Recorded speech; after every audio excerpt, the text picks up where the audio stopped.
Halo semuanya, jumpa lagi bersama dengan kami di sini. Ada saya Marce dan teman-teman dalam pembahasan yang sama masih tentang anak yang hilang. Dan kali ini saya ada bersama dengan iya, Resya. halo Kak Resya. Halo semuanya. Iya, bagaimana kabarnya Kak Resya? Puji Tuhan baik. Baik ya. Berharapnya kita semua dalam keadaan Ya, baik-baik. amin. Iya, ya Kak Resya, ini eh, kami lagi belajar nih tentang anak yang hilang. Nah, kalau kita lihat dalam Alkitab, yang hilang ini adalah si bungsu ya. Ya. Dan si bungsu ini ternyata dia meninggalkan rumahnya, meninggalkan papa, meninggalkan juga kakaknya dan dia pergi ke negeri asing. Nah, kalau boleh tahu nih, pengalamannya Kak Resya pernah nggak ya, kalau dalam kisah ini kan lebih kepada dia meninggalkan Tuhan ya. Mm-mm. Nah, ini pengalamannya Kak Resya pernah tidak meninggalkan Tuhan? Dan sejauh apa Kak Resya meninggalkan Tuhan itu? Kalau ditanya pernah meninggalkan Tuhan, pasti saya pernah. Oh, pernah ya. Pernah. Ya. Karena waktu itu memang ada persoalan dalam hidup saya, yaitu saya itu hamil duluan dan calon suami saya itu orang Muslim. Jadi mau tidak mau saya harus ikut dia. Karena kalau saya tidak ikut dia nggak mau bertanggung jawab. Oh Tuh. gitu. Uh, Ya, jadi teman-teman ternyata Kak Resya pernah meninggalkan Tuhan dalam hal ini karena dia mau mengikuti suami. Nah, Kak Resya waktu itu kan sudah otomatis ikut suami ya. Ya. Boleh tahu respon dari keluarga seperti apa ya dalam responin akan masalah ini? Respon dari keluarga khususnya orang tua pasti ya hati mereka hancur ya, karena anaknya gitu loh yang dari kecil dididik untuk memang taat harus berjalan bersama Tuhan Yesus, tapi ketika ada masalah ini anaknya harus keluar. Oh, Mungkin gitu. ya sebagai orang tua hancur lah ya, pasti kecewa, pasti sakit hati, pasti marah sekali. Jadi teman-teman, keluarga itu walaupun seperti apapun mereka tuh sangat sayang sama Iya kita. betul. Jadi Kak Resya bisa melihat ya bagaimana hancurnya hati keluarga ketika melihat Kak Resya Ya, meninggalkan Tuhan juga ya. ya betul. Nah, kalau itu kan respon dari keluarga nih Kak. Kalau boleh tahu kalau dari Kak Resya sendiri kira-kira seperti apa waktu mengambil keputusan untuk mengikuti suami? Bukan hanya mengikuti karena Ya, menikah ya, tapi meninggalkan. meninggalkan Ya. Tuhan seperti itu. Yang pasti hati saya juga hancur ya, pasti rasa kecewa itu ada, kenapa saya harus begini gitu kan. Dan di sisi lain juga sebenarnya ada rasa senang gitu, karena saya bisa berumah tangga lagi, saya punya suami yang betul-betul mau bertanggung jawab, yang istilahnya mengasihi saya dengan tulus. Kembali lagi nih Kak, berbicara tentang keluarga juga nih. Kan keluarga sudah kecewa nih, hancur juga hatinya mereka. Tapi kira-kira seiring berjalannya waktu, apakah keluarga sudah bisa menerima atau tidak? Atau memang keluarga juga ikut mengabaikan seperti itu, bahasa kasarnya seperti itu ya? Kalau untuk keluarga sih puji Tuhan ya, apalagi dari orang tua, dia tetap mendukung. Walaupun dia sakit, walaupun dia kecewa sama saya waktu itu, tapi mereka tetap begitu mengasihi saya, walaupun saya sudah keluar dari jalur Tuhan, tapi dia tetap mengasihi, tetap mendukung saya, dan tidak lupa berdoa untuk saya supaya saya kembali lagi ke jalan Tuhan. Itu namanya keluarga yang sangat mengasihi kita. Betul. Ya, yang bisa menerima kita. Jadi biasanya ada kata-kata juga nih, walaupun orang kita mau pergi kemanapun, pasti ending-endingnya kita akan kembali ke keluarga ya. Karena hanya keluarga yang bisa terima kita apa adanya. Nah teman-teman, ternyata Kak Resya ini ketika dia meninggalkan Tuhan,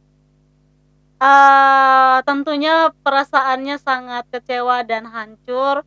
Tapi dari sini kita mau melihat ya teman-teman, walaupun teman-teman juga pernah mengalami hal yang sama, tapi sekarang kita mau melihat dulu nih kembali kepada Kak Resya. Ketika Kak Resya nih sudah meninggalkan Tuhan nih, dan keluarga ya pasti responnya tetap baik. waktu Kak Resya menjalani hari-harinya Kak Resya dengan kehidupan baru meninggalkan Tuhan itu, ada nggak punya niat atau keinginan kembali lagi kepada Tuhan? Ada nggak? Kalau awalnya pertama aku jalanin kehidupan itu sih saya rasa happy kan, senang. Karena itu masih awal-awal. Masih awal ya? Iya, karena masih awal jadi Iya, rasanya wih senang banget gitu kan punya rumah tangga gini. Tapi setelah berjalannya waktu, ya itulah bom itu meledak. Tidak ada yang namanya kesenangan, sukacita dalam rumah tangga itu nggak ada sama sekali. Justru saya mendapat perilaku yang dari suami, khususnya saya mendapat kekerasan dalam rumah waktu itu tangga. suami juga masih, padahal suami sudah tahu ya bisa Ya. merelakan agama, meninggalkan keluarga, tapi Hmm. ternyata suami masih melakukan tindakan yang Masih. gitu. Ya. Ya. Pokoknya dalam kehidupan saya waktu saya meninggalkan Tuhan itu pokoknya saya sering disiksa sama suami, sakit hati, pokoknya kepahitan yang luar biasa lah yang saya alami waktu saya meninggalkan Tuhan gitu. Ketika kita meninggalkan Tuhan belum tentu kebahagiaan yang selalu Ya, kita betul. dapatkan ya. Memang awalnya bagus, baik, bahagia. Iya, bahkan Kak Resa sendiri bilang Ya. hilang sukacitanya. Ya, betul. Dan jadi bagaimana caranya Kak Resa bisa kembali mengambil keputusan untuk kembali datang sama Tuhan tuh seperti apa? Itu karena dukungan orang tua juga ya.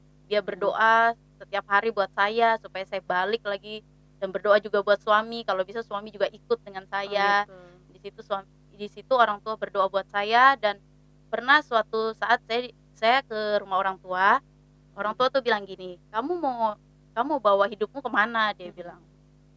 Kamu tahu kehidupanmu sekarang itu gelap istilahnya, nggak ada harapan, nggak ada masa depan yang kamu jalan masa depan yang baik buat kamu. Di situ saya berpikir, dan sampai satu ketika saya istilahnya dalam rumah tangga saya mengalami penyiksaan KDRT yang luar biasa dari suami, saya cuma bilang dalam hati, Tuhan tolong saya. Waktu itu saya cuma berdoa begitu aja. Dan di situ juga ada timbul rasa keinginan saya mau kembali sama Tuhan. Walaupun memang waktu itu saya masih mencoba diam dulu kan, karena takut ketahuan suami.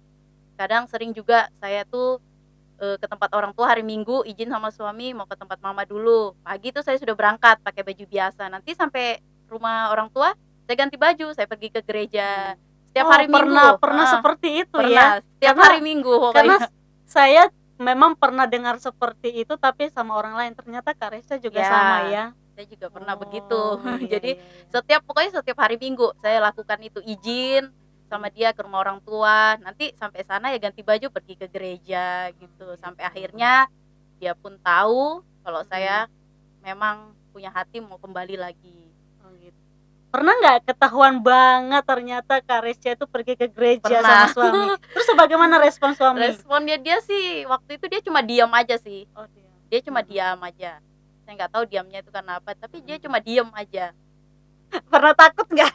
Takut sih pernah, karena pasti kalau saya sudah sama dia, apalagi di rumah, itu pasti saya dipukul sama dia. Kalau ketahuan kayak gitu. Apalagi posisi saya kan tinggal sama mertua kan. Tapi boleh tahu nggak Kak Resya, awal yang membuat suaminya Kak Resya bisa menerima keberadaan Kak Resya untuk mau balik itu kira-kira apa ya? Karena mungkin dia pikir kok saya nggak pernah balas gitu apa yang dia perbuat sama saya. Kekuatan seorang anak Tuhan adalah tidak boleh membalas kejahatan dengan kejahatan. Walaupun saya diperlakukan buruk sama dia, saya nggak pernah tuh ngomong sama keluarga saya, cerita kalau saya tuh diginiin sama suami. Enggak, saya selalu diam. Mungkin itu yang membuat dia bisa menerima ya. Bisa menerima. Terus pada akhirnya suami bisa ikut ya Kak Resya ya? Suami bisa ikut. Puji Tuhan, itu pengalaman pribadinya memang dengan Tuhan yang membuat dia bisa terpanggil juga gitu. Kita hanya bisa mengasihi orang ketika kita mau menarik orang, bukan tidak selamanya dengan perkataan, dengan khotbah dan lain sebagainya, tapi dengan sikap kita yang kita tunjukkan kepada orang lain itu bisa menarik orang lain datang kepada Iya, Tuhan. betul. Nah, Kak Resya, ketika Kak Resya nih sudah punya niat untuk balik kepada Tuhan, kira-kira dari keluarga seperti apa lagi nih responnya?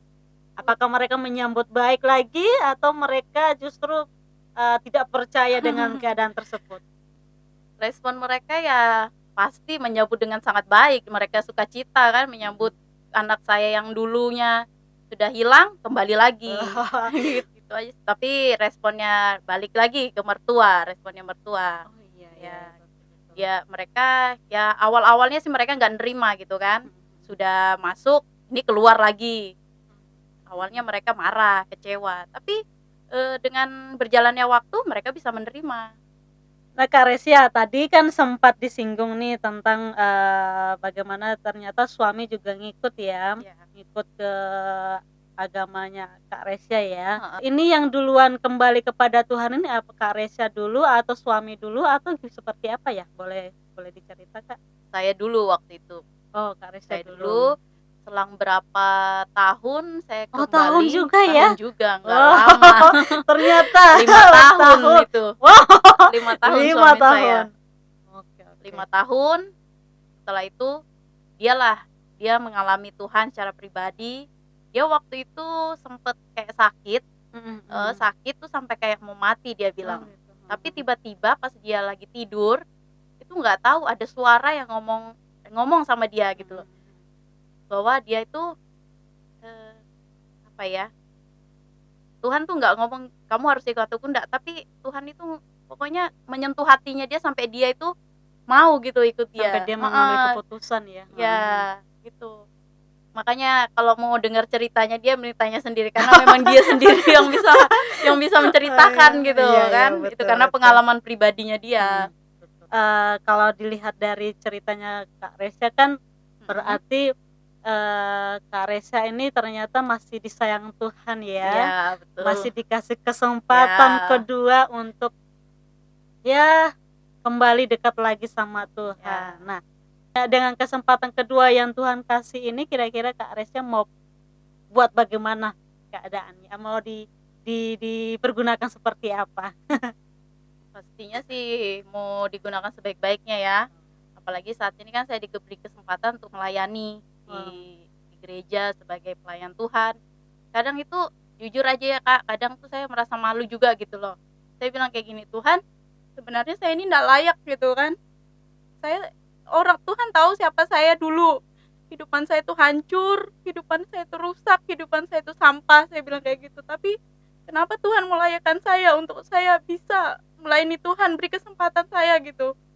Dan satu hal yang saya belajar tuh begini, kita nggak bisa ngerubah masa lalu kita, tapi bukan berarti kita nggak bisa merubah masa depan kita bersama Tuhan gitu kan.